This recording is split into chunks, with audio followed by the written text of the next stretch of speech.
Good morning বন্ধুরা, তোমরা সবাই কেমন আছো? আশা করি তোমরা সবাই ভালো আছো। আমিও ভালো আছি।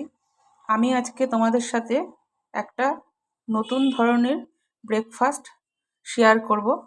সেটা কি করব দেখো, সুজি দিয়ে চালের গুঁড়ি দিয়ে ভাপা পিঠে। দেখো, সুজি আমি এক বাটি পুরো নিইনি, এক বাটির থেকে সামান্য একটু কম আছে, এই হাফ বাটির থেকে একটু বেশি আছে।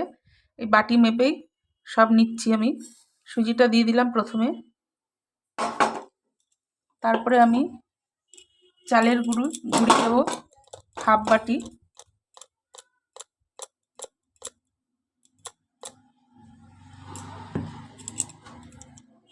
দেখো চালের গুঁড়িও আমি হাফ বাটি দিয়ে দিচ্ছি। হাফ বাটি পুরো দেবো না, সামান্য একটু কম দেবো। এই দেখো দিয়ে দিলাম চালের গুঁড়ি।